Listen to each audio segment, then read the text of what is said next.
नमस्कार. Food queen मेघामध्ये आज आपण पालकाची गरगटी भाजी किंवा पालकाचं फतफतं असेही काही ठिकाणी ओळखलं जातं, तर ते अगदी सोप्या पद्धतीने झटकेपट कसं बनवायचं ते आज आपण बघणार आहोत. या ठिकाणी आपण 250 ग्रॅम म्हणजे अर्धा गड्डी पालक घेतलेला आहे. पालक प्रथमतः निवडून स्वच्छ धुवून घेतलेला आहे. मोठी मोठी पाने चिरून घेतलेली आहेत.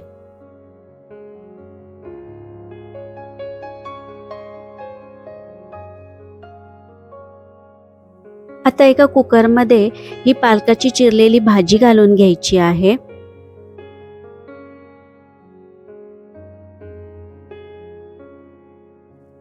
चार ते 5 चमचे चण्याची डाळ, पाव वाटी शेंगदाणे, 4 ते 5 हिरव्या मिरच्या. हिरव्या मिरच्यांचे प्रमाण तुम्ही तुमच्या आवडीप्रमाणे कमी जास्त करू शकता. एक छोटा टोमॅटो. पालक शिजण्या इतपत पाणी घालून घ्यायचं आहे.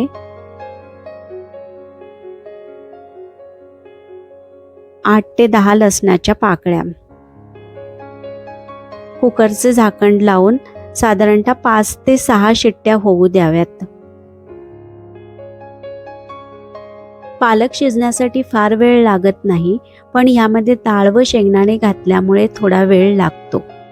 चण्याची डाळ अर्धा तास भिजवून किंवा जर भिजवलेली नसेल तर डायरेक्ट सुद्धा आपण घालू शकतो. या ठिकाणी 5 ते 6 शिट्ट्या झाल्या आहेत. पालक व इतर जिन्नस व्यवस्थित शिजले गेलेले आहेत.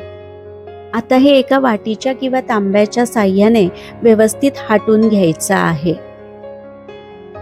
ह्याला हाटून किंवा घोटून घेणे असंही म्हटलं जातं. आता यामध्ये अर्धा चमचा हळद घालायची आहे.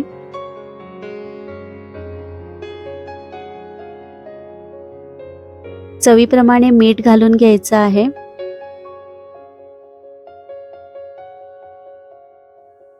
भाजी व्यवस्थित एकजीव व्हावी म्हणून यामध्ये 2 ते 3 चमचे ज्वारीचे पीठ घालून घ्यायचे आहे. ज्वारी ऐवजी बेसन किंवा बाजरीचे पीठही वापरू शकतो.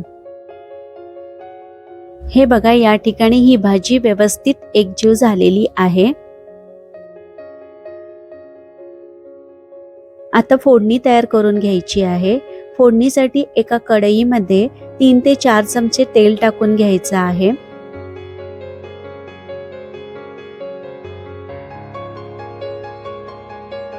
तेल थोडं गरम झालं की ह्यामध्ये 1 चमचा मोहरी टाकून घ्यायची आहे.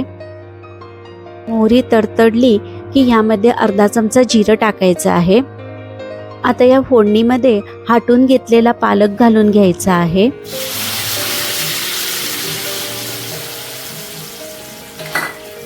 व्यवस्थित मिक्स करून एक उकळी आणायची आहे.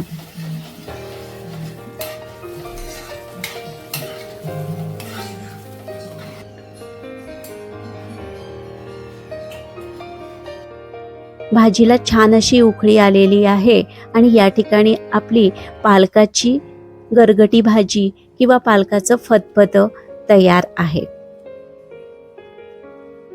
तुम्ही सुद्धा ही भाजी करून पहा आणि मला तुमचे अनुभव कळवा. तर मग अशाच एका नवीन रेसिपीसह पुन्हा भेटू. तोपर्यंत खात रहा, मजेत रहा. धन्यवाद.